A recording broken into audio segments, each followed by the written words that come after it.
যেই মশলার কাঁচা গন্ধটা বেরিয়ে যাবে তখন আমরা এটাতে দই এবং কাজু অ্যাড করে দেবো।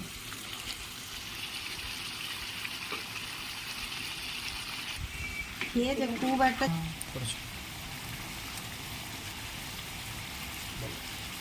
যেটা আদা রসুন ভালোভাবে কষিয়ে নিয়েছি, এবার এতে টক দই অ্যাড করবো।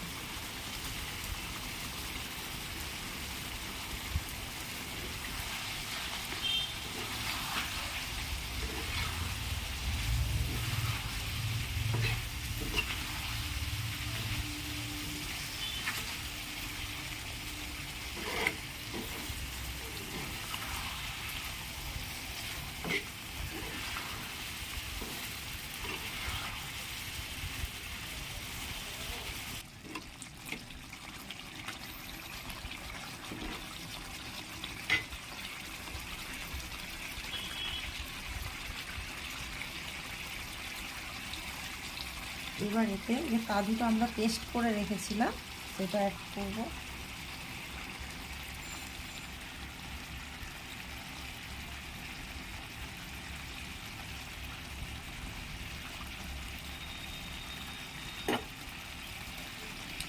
দিয়ে দেবো গোলমরিচের গুঁড়ো।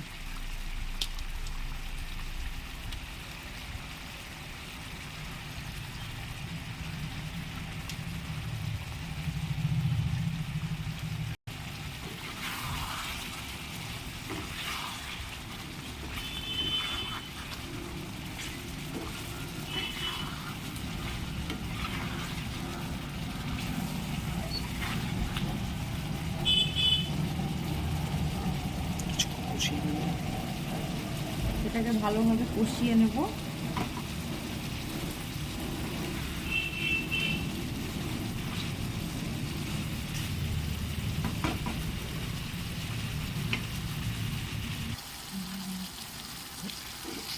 এটাকে ভালোভাবে কষিয়ে নিলাম, কারণ পরে যে পেঁয়াজ পাতা আর ধনে পাতাটা অ্যাড করব, ওটা দেওয়ার পর ওটা আর মানে ফোটাবো না ভালোভাবে, তাই এখন ভালোভাবে কষিয়ে নিচ্ছি।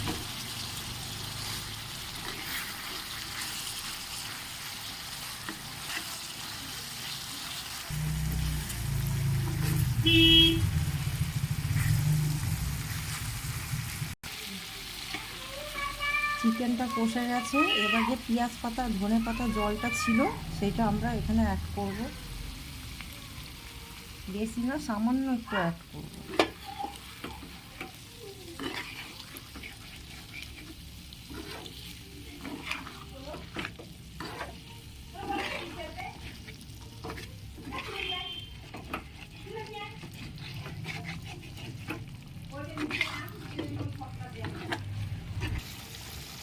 এটা হালকা ফুটলে ভালোভাবে এবার পেস্টটা আমরা দিয়ে দেবো।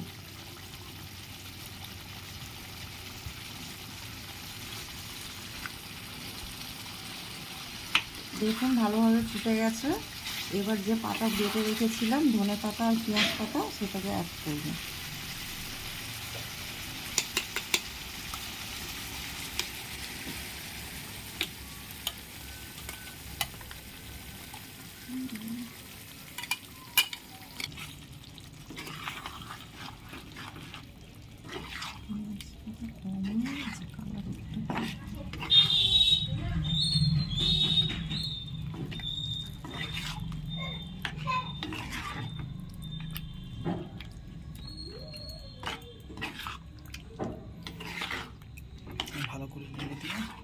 এটাকে ভালোভাবে নেড়ে নেব।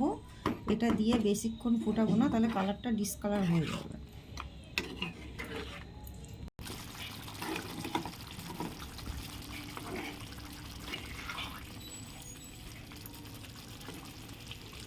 দেখুন এটা কীভাবে কালারটা গ্রিন হয়ে গেছে।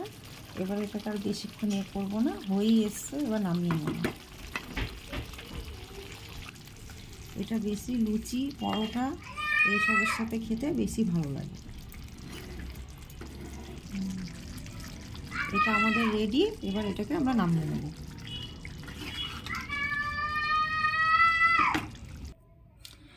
আমাদের বেগমতি চিকেন রেডি। আপনাদের যদি রেসিপিটা ভালো লেগে থাকে তাহলে লাইক করবেন এবং আমাদের ভিডিওটিকে সাবস্ক্রাইব করবেন। ভিডিওটিকে লাইক করবেন আর চ্যানেলটিকে সাবস্ক্রাইব করবেন।